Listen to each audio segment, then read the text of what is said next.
এই বৃষ্টি কখন যে থামবে বলো তো শিবু কাকা? একেবারে অসহ্য লাগছে। আধ ঘন্টা যাবৎ বসে আছি। থামবে না, থামবে না তারানাথ। এ হলো কালবৈশাখী ঝড়, এত সহজে থামার নয়। তোমরা যাই বলো, আমার কিন্তু ভালোই লাগছে। মুসুলধারে বৃষ্টির সাথে রতন কাকার হাতের গরম চা, আহা কি যে মজা। হ্যাঁ, সাথে ভূত এফএম শুনতে পারলে আরোই ভালো লাগতো। কি বলো তোমরা?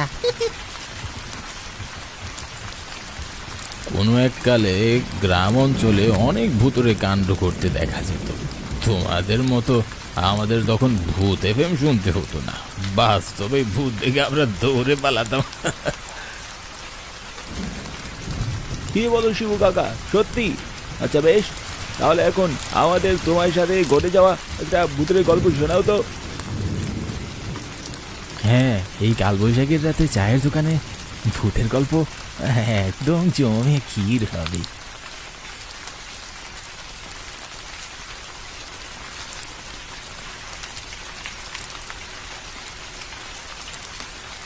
তখন আমার বয়স 22 কি 23 হবে। সবে নতুন বিয়ে করেছি। গঞ্জে আমার একটা বড় দোকান ছিল। প্রতিদিন ভোরে ঘুম থেকে উঠে আমি গঞ্জের দোকানে যেতাম আর রাত করে বাড়ি ফিরতাম। একদিন সন্ধ্যার পর আমি দোকান বন্ধ করে পাশের একটা মিষ্টির দোকানে যাই।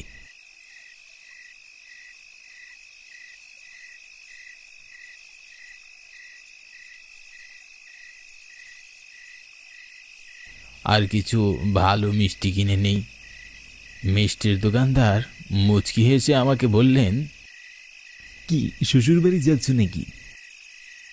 হ্যাঁ গো কাকা, অনেকদিন হলো গৌরী বাবার বাড়ি গিয়েছে, তাই ওকে আনতে যাচ্ছি। বেশ, তবে বেশি দেরি করো না, তাড়াতাড়ি যাও, ট্রেন আসার সময় হয়ে গিয়েছে। গঞ্জের পাশেই রেল স্টেশন ছিল, তাই আমি পায়ে হেঁটে স্টেশনে যাচ্ছিলাম। আমি স্টেশনে গিয়ে পৌঁছাতেই পো পো শব্দ করে ট্রেন চলে আসলো।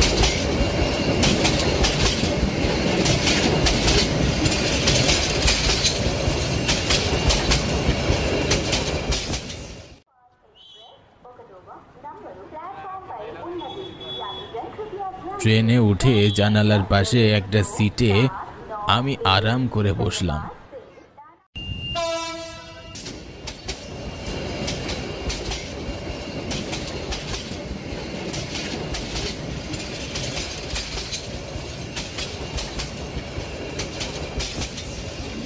আমাদের গ্রাম থেকে আমার শ্বশুর বাড়ি একটু দূরে, নবাবপুর গ্রামে আমার শ্বশুর বাড়ি। ট্রেনে যাতায়াত করলে সময় কম লাগে, তাই আমি আমার শ্বশুর বাড়ি ট্রেনে যাওয়া আসা করতাম। ট্রেনের ভিতর খুব একটা মানুষ ছিল না, পুরো বগি এক প্রকার খালি ছিল। কেন যেন আমার একটু ভয় করছিল।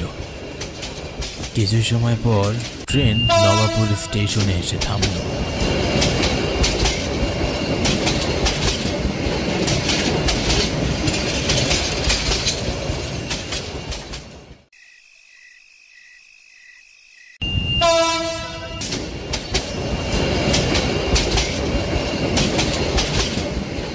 ট্রেন থেকে নেমে আমি অবাক হয়ে যাই।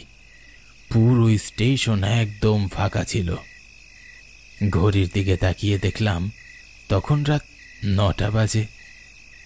সে সময় গ্রামের লোকজনের কাছে রাত 9টা মানে গভীর রাত, তাই স্টেশন একদম ফাঁকা। স্টেশন থেকে আমার শ্বশুর বাড়ি প্রায় 1.5 কিলোমিটারের মতো। এই 1.5 কিলোমিটার পথ আমাকে পায়ে যেতে হবে। আমার শ্বশুর বাড়ি যেতে একটা বড় ঘন জঙ্গল পার করে যেতে হয়। জঙ্গলের কথা মনে হতেই আমার ভয়ে গায়ে কাঁটা দিয়ে উঠল, গলা শুকিয়ে গেল। জানি না কেমন করে আমি এই নির্জন পথে একা পাড়ি দিব। হাঁটতে হাঁটতে একটা সময় আমি জঙ্গলের কাছাকাছি চলে আসি, কিন্তু আমি আর সামনে আগানোর সাহস পাচ্ছিলাম না। আমি থমকে দাঁড়ালাম, আশেপাশে ভালো করে তাকাতে লাগলাম, কিন্তু কোনো রিক্সা বা মানুষের দেখা পেলাম না। চারিদিকে ঘুটঘুটে অন্ধকার, নীরব স্তব্ধ পরিবেশ। জঙ্গলের ভেতর থেকে শিয়াল ডাকার শব্দ কানে ভেসে আসছে। হঠাৎ আমি দেখলাম জঙ্গলের রাস্তার মাথায় একজন লোক গরুর গাড়ি নিয়ে দাঁড়িয়ে আছেন। আমি বেশ অবাক হলাম।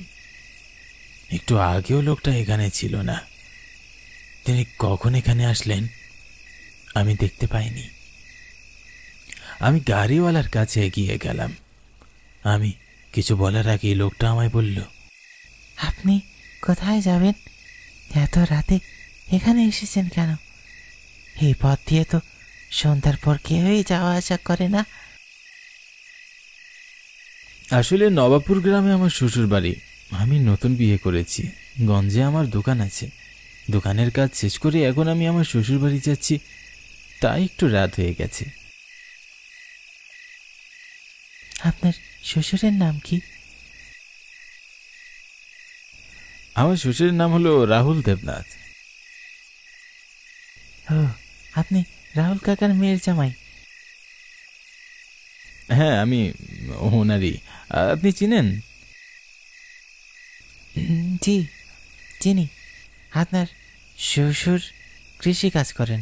বড্ড ভালো মানুষ তিনি। নবাবপুর গ্রামের উত্তর পাড়ায় ওনার বাড়ি।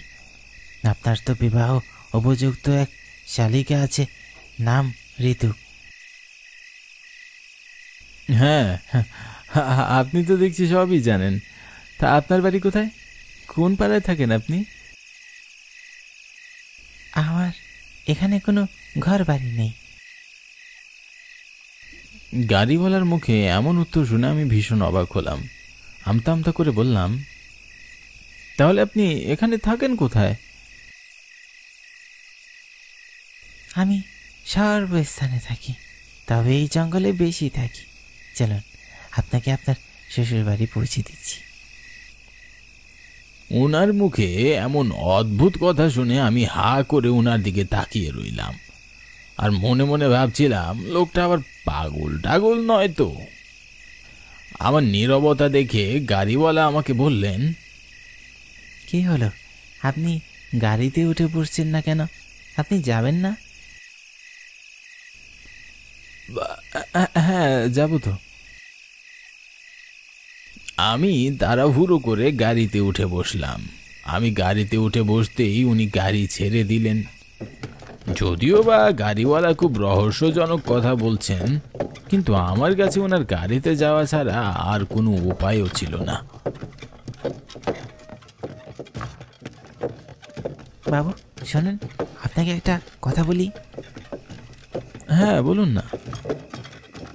আমি আপনাকে জঙ্গলটি পার করে দিচ্ছি, কিন্তু পরবর্তীতে আর কখনোই রাতের বেলা আপনি এই পথ দিয়ে আসবেন না। মাথা নেড়ে আমিও হ্যাঁ সম্বোধন করলাম। মুখ ফুটে কিছুই বললাম না। গাড়িওয়ালা এমনিতেই ভীষণ অদ্ভুত অদ্ভুত কথা বলছেন, তাই আর কথা বাড়ালাম না। জঙ্গলের আঁকা বাঁকা পথ দিয়ে গরুর গাড়ি ছুটে চলেছে। পুরো জঙ্গল ঘুটঘুটে অন্ধকারে ঢাকা পড়ে আছে। অন্ধকার জঙ্গলের গাছগুলোকে মিশরের পিরামিড বলে মনে হচ্ছিল। এমন ভুতুড়ে পরিবেশ দেখলে যে কারো মাথা খারাপ হয়ে যাওয়ার মতো অবস্থা হবে। হঠাৎ অদ্ভুত একটা শব্দ শুনে আমি চমকে উঠলাম।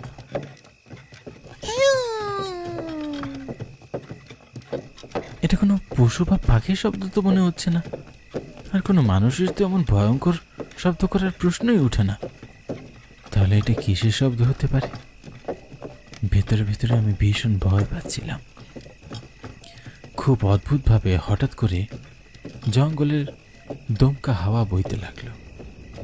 আমি খুব অস্থির হয়ে উঠলাম, কিন্তু গাড়িওয়ালার ভিতর আমি কোনো অস্থিরতা দেখলাম না। আমি আরো বেশি অবাক হলাম। বিরক্ত করিস না, যা। গাড়িওয়ালার এমন হুঙ্কার শুনে আমি চমকে উঠলাম। আশেপাশে তাকিয়ে কাউকেই দেখতে পেলাম না। খুব আশ্চর্যজনকভাবে তখন দমকা হাওয়া বন্ধ হয়ে গেল। হচ্ছেটা কি এসব? আমি কিছুই বুঝে উঠতে পারছিলাম না। আবারও সেই ভয়ঙ্কর শব্দ শুনে আমি ভীষণ ভয় পেয়ে গেলাম।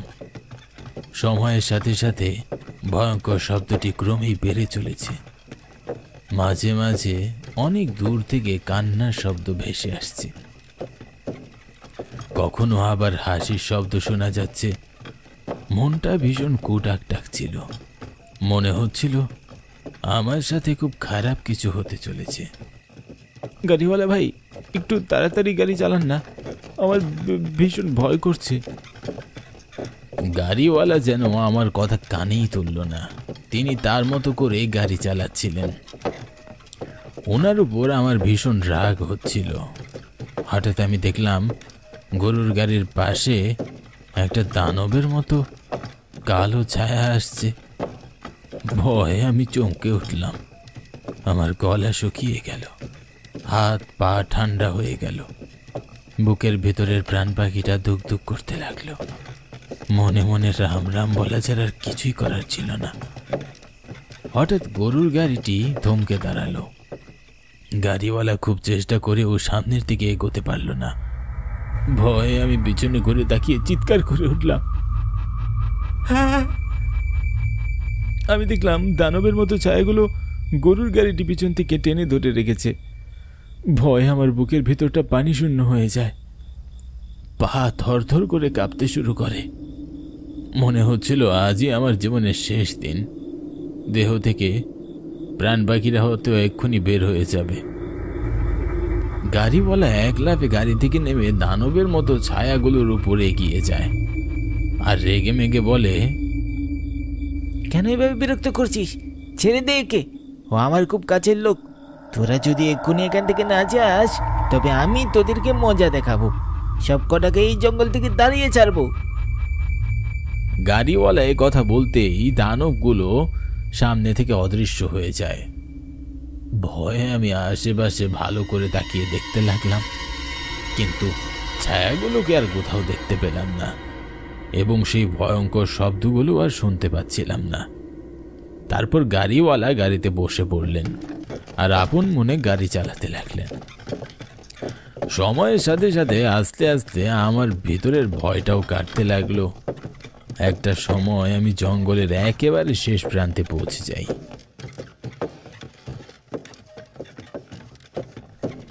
গাড়িওয়ালা গাড়ি থামিয়ে বললেন,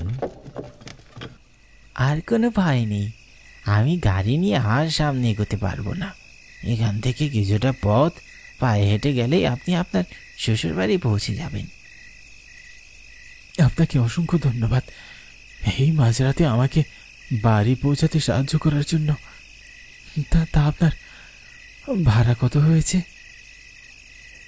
আপনাকে ভাড়া দিতে হবে না, আমি ভাড়া নিই না। আমি আর কোনো কথা বাড়ালাম না। মিষ্টির হাড়ি নিয়ে গাড়ি থেকে নেমে শ্বশুর বাড়ির উদ্দেশ্যে হাঁটতে লাগলাম। হঠাৎ মনে হলো গাড়িওয়ালার নামই তো জানা হয়নি। ও গাড়িওয়ালা ভাই, আপনার নামটা তো জানা হলো না। আমার নাম রঘু।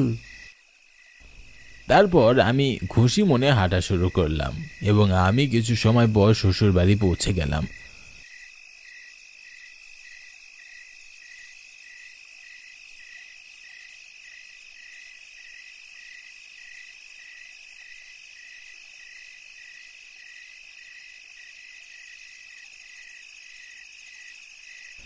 আমাকে দেখে আমার স্ত্রী, শ্বশুর, শাশুড়ি ও শালিকা সবার চোখ কপালে উঠে যায়।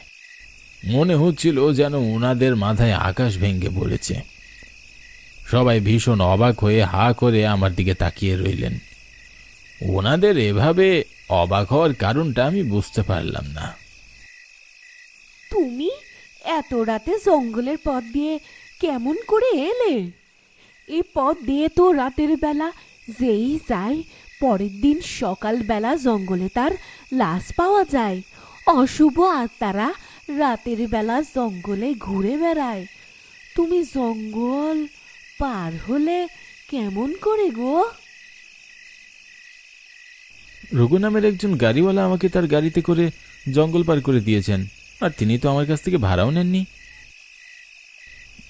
রঘু গাড়িওয়ালার নাম শুনে ওনারা সবাই অবাক হয়ে যান, বড় বড় চোখে আমার দিকে তাকিয়ে রইলেন। আমি কিছু বলে ওঠার আগেই আমার শ্বশুর বললেন, আজ থেকে ঠিক 2 মাস আগে জঙ্গলের পথে রঘু গাড়িওয়ালার লাশ পাওয়া যায়। তোমাকে আসলে অশুভ প্রেতাত্মারা ক্ষতি করতে চেয়েছিল, কিন্তু রঘু করতে দেয়নি। তোমাকে রঘুর আত্মা বাঁচিয়েছি। শ্বশুরের মুখে এমন কথা শুনে আমার গায়ে কাঁটা দিয়ে উঠল। বড় বিপদ থেকে প্রাণে বেঁচে ফেরার জন্যে মনে মনে ঈশ্বরকে আর রঘু গাড়িওয়ালাকে ধন্যবাদ জানালাম। সেদিনের পর থেকে আর কখনোই আমি রাতের বেলা শ্বশুর বাড়ি যাইনি।